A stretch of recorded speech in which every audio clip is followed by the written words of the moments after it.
कक्षा 6वीं विषय विज्ञान पौधों के बारे में आज हम पढ़ेंगे। किसके बारे में? पौधों के बारे में। पौधों के बारे में हम जानते हैं एक बीजपत्री और द्विबीजपत्री। पौधे आपके सामने रखे हुए हैं। पौधे बताया गया है मेरे द्वारा। अब चलिए पौधों के बारे में बताएंगे।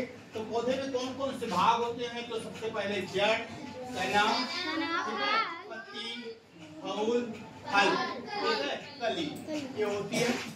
लेकिन आगे हमको पौधों में ये जानना है कि पौधे होते कितने प्रकार के हैं। 3 भागों में बांटा गया है। पौधों को 3 भागों में बांटा गया है।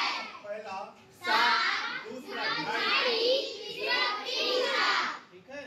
इनकी ऊंचाई के आधार पर, किसके आधार पर? ऊंचाई के आधार पर। तो सागी पौधे हम कहेंगे टमाटर, पालक, धनिया।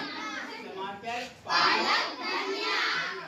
और इसके बाद झाड़ी वाले में नींबू, मेहंदी, गुलाब, नींबू, मेहंदी और गुलाब। और वृक्ष में आएंगे आम, तो देखिए ये पौधे छोटे होते हैं, ये पौधे मध्यम होते हैं, ऊंचाई कम होती है। ये पौधे ऊंचे होते हैं कि नहीं? अब इसमें से हमको एक बीजपत्री और द्विबीजपत्री जानना है। क्या जानना है? एक बीजपत्री और द्विबीजपत्री। आप पिछली कक्षाओं में पढ़े होंगे एक बीजपत्री और द्विबीजपत्री। पढ़े थे कि नहीं पढ़े थे? पढ़े थे। एक बीजपत्री जिनमें एक बीजपत्र पाया जाता है उन्हें एक बीजपत्री, और ऐसे बीज जिनके हम 2 बराबर भागों में विभाजित किया जा सके उन्हें हम द्विबीजपत्री कहते हैं। तो एक बीजपत्री और द्विबीजपत्री। एक बीजपत्री में गेहूं, धान, और गेहूं। द्विबीजपत्री में अरहर और चना। अरहर और चना, ये अरहर का पौधा है, राहर जिसको बोलते हो, और ये है आपका धान। अब हमको ये देखना है कि अगर मान लीजिए किसी पौधे की हमको ऊपर का हिस्सा टूट गया, सिर्फ जड़ मिल गई। क्या मिल गई? जड़ मिल गई।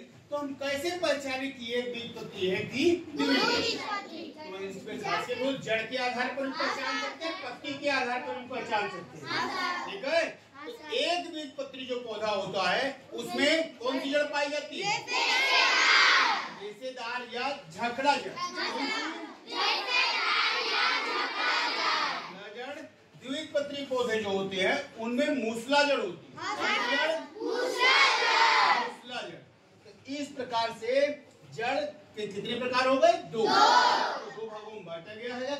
रेशेदार जड़ और ये आपका राहर का पौधा है, ये आपका धान। ठीक है। अब इसके बाद ये जड़ों के आधार पर पहचान सकते हैं। दूसरा है इसको हम पत्तियों के आधार पर पहचान सकते हैं। ठीक है। पत्तियों में 2 प्रकार के शिरा विन्यास पाए जाते हैं। देखिए इसकी पत्ती क्या होती है? शिरा विन्यास का मतलब है कि इसमें शिराएं पाई जाती हैं। तो एक में देखिए ये किस प्रकार से शिराएं हैं। कौन सी शिराएं? समांतर। इसको हम समानांतर शिरा विन्यास क्या कहेंगे? समानांतर शिरा विन्यास। समानांतर शिरा विन्यास। ठीक है। इस प्रकार से शिरा विन्यास किसमें पाया गया? धान में। किसमें? धान में। ये आपका सामने में है। ऐसी प्रकार की पत्ती की नहीं। ठीक है।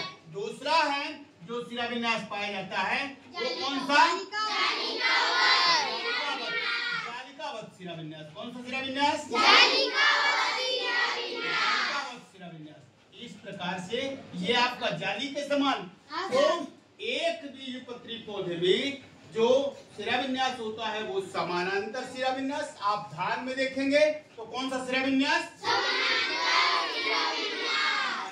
शिरा विन्यास। और इधर राहर में देखेंगे तो कौन सा शिरा विन्यास? देखिए इसकी पत्ती में जाली के समान दिख रही कि नहीं? इसलिए इस प्रकार से शिरा विन्यास पाए जाते हैं। तो इनसे हम पहचान सकते हैं। ठीक है। क्या है अभी आप लोगों को पढ़ाई में अच्छे से ध्यान देना। हम लोगों का मकसद है अभी माननीय मुख्यमंत्री जी द्वारा विशेष शिक्षा मुख्यमंत्री गुणवत्ता अभियान चल रहा है। हाँ सर। तो पढ़ाई पर सब विषय के देखिए पीरियड लग रहे हैं, कितना अच्छे से आप लोगों को बताया जा रहा है, सारे विषय के बारे में बताया जा रहा है कि नहीं, है ना। तो इसलिए हमको पढ़ाई पर ध्यान देने की आवश्यकता है। सुबह जल्द से जल्द उठना चाहिए, सवेरे कम से कम 4:30 से 5 बजे के बीच में। विद्यार्थियों का पहला काम 4:30 से 5 के बीच में बिस्तर छोड़िए, फिर इसके बाद फ्रेश होइए, फिर इसके बाद थोड़ा बड़ा जो नाश्ता लेते हैं तो ले लीजिए।